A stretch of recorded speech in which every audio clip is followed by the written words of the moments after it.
Assalamualaikum warahmatullahi wabarakatuh. Perkenalkan, nama saya Faiza Latifah. Saya berasal dari Universitas Islam Negeri Maulana Malik Ibrahim Malang. Saya berasal dari Fakultas Sains dan Teknologi jurusan Matematika. Di sini saya akan memenuhi tugas akhir semester saya, mata kuliah Kewarganegaraan yang diampu oleh Bapak Muhammad Kamiluzaman. Berikut ini merupakan hasil video dari saya. Hak dan kewajiban warga negara. Pengertian hak dan kewajiban warga negara. Yang pertama, pengertian dari hak. Hak adalah segala sesuatu yang mutlak dimiliki oleh setiap warga negara yang harus diakui oleh negara. Konsep dari hak warga negara adalah sesuatu yang harus dimiliki oleh warga negara akibat hubungannya dengan negara. Artinya, hak tersebut mutlak harus dipenuhi oleh negara. Yang kedua ada kewajiban. Pengertian dari kewajiban adalah segala suatu hal yang harus dilakukan oleh warga negara untuk negaranya sendiri. Artinya, kewajiban ini mutlak dipenuhi oleh warga negara. Sehingga dapat disimpulkan bahwa hak dan kewajiban warga negara itu saling berhubungan, saling terkait. Artinya, seseorang akan mendapatkan haknya apabila telah melaksanakan kewajibannya.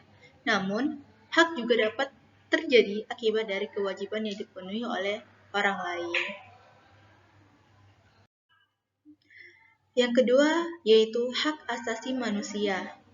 Beberapa ahli berpendapat mendefinisikan hak asasi manusia berdasarkan pendapatnya masing-masing. Yang pertama ada pendapat dari John Locke. Pendapat dari John Locke ini merupakan hak asasi manusia itu sudah ada dari lahir dan tidak dapat diganggu-gugat karena bersifat mutlak. Yang kedua ada Darji Darmodihardjo. Menurut Darji, hak asasi manusia itu adalah hak pokok yang dibawa dari lahir atas anugerah dari Tuhan Yang Maha Esa. Dapat disimpulkan bahwa hak asasi manusia itu bersifat mutlak dan tidak bisa dipisahkan dari hakikatnya, sehingga sifatnya itu adalah suci. Selanjutnya yaitu ada ciri-ciri khusus hak asasi manusia. Yang pertama yaitu ada inherent atau kodrati.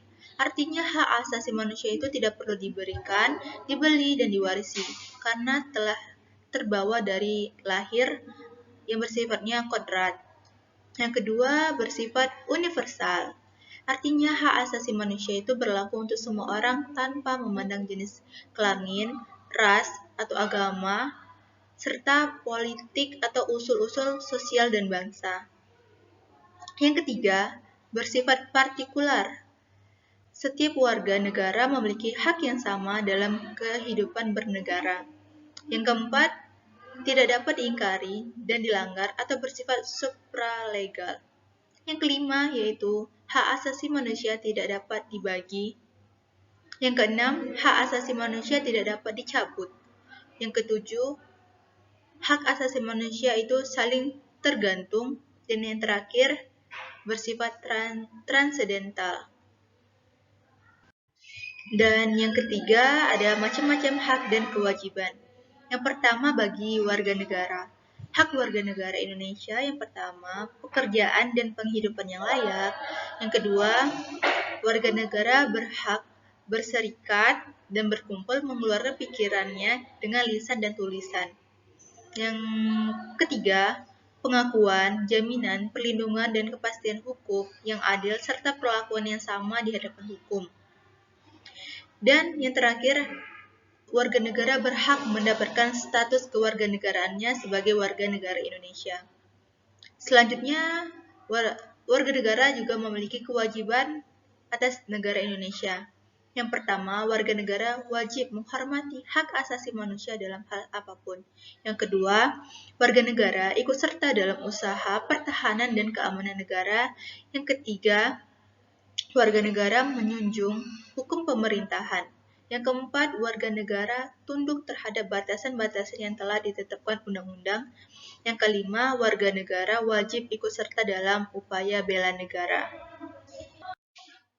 Selanjutnya, negara juga memiliki hak atas warga negaranya. Yang pertama, negara itu berhak untuk memungut pajak dan pemungutan resmi lainnya kepada warga negaranya. Yang kedua, berhak untuk ditaati hukum dan pemerintahannya. Yang ketiga, berhak untuk dibela. Selain memiliki hak atas negaranya, negara juga memiliki kewajiban atas warga negaranya. Yang pertama, negara memiliki kewajiban menjamin sistem hukum yang adil. Yang kedua, mengembangkan sistem pendidikan nasional untuk warga negaranya. Yang ketiga, memberikan jaminan sosial. Yang keempat, memberikan kebebasan warga negaranya dalam beribadah. Yang keempat, berikut adalah beberapa pelanggaran hak asasi manusia di Indonesia. Yang pertama ada peristiwa Wamena berdarah yang terjadi di Papua. Pelanggaran hak asasi manusia ini berupa penculikan anak yang sehingga memunculkan kerusuhan berlatar belakang sosial.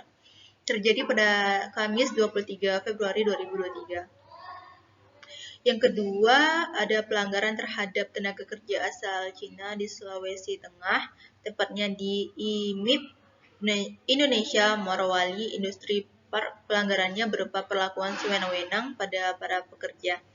Terjadi pada Kamis 23 Februari 2023. Dan yang ketiga, yang terjadi di tragedi Kanjuruhan pada tanggal 1 Oktober 2022, pelanggaran hak asasi manusia ini berupa penembakan gas air mata, hak memperoleh keadilan, hak untuk hidup, hak kesehatan, dan hak atas rasa aman, serta hak anak dan hak asasi manusia. Yang kelima, yaitu ada dinamika dan tantangan pelaksanaan hak dan kewajiban warga negara. Dinamika adalah suatu perubahan, baik secara lambat ataupun secara cepat, kecil ataupun besar, yang bersifat relevan dengan kehidupan yang terjadi. Setelah perubahan Undang-Undang Dasar NKRI 1945, aturan dasar dalam hal kewajiban dan hak negara dan warga negara mengalami dinamika yang sangat luar biasa.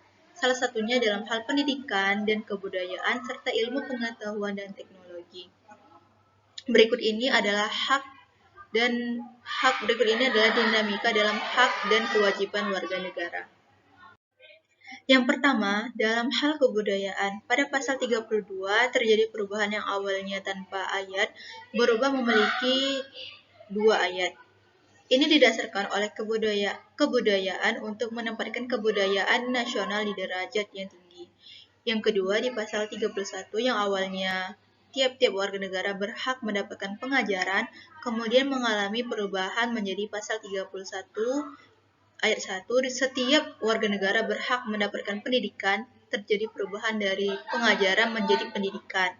Tujuannya untuk memperluas hak warga negara.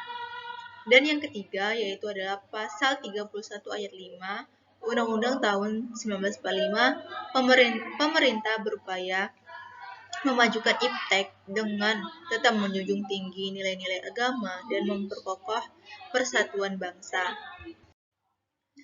Selanjutnya ada tantangan. Tantangan itu adalah salah satunya berupa kesenjangan budaya dalam menghadapi kemajuan iptek.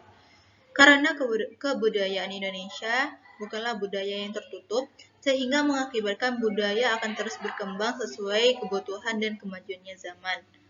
Maka dari itu, jangan terlalu hanya terbawa oleh arus perubahan, karena jika itu terjadi, jati diri yang ada akan hilang dengan sendirinya. Apabila pertumbuhan budaya bangsa tidak disiapkan dengan matang, maka akan terjadinya tantangan berupa kesenjangan budaya, yakni keadaan kehidupan bangsa Indonesia yang bergumul dengan budaya baru yang tidak dipahaminya.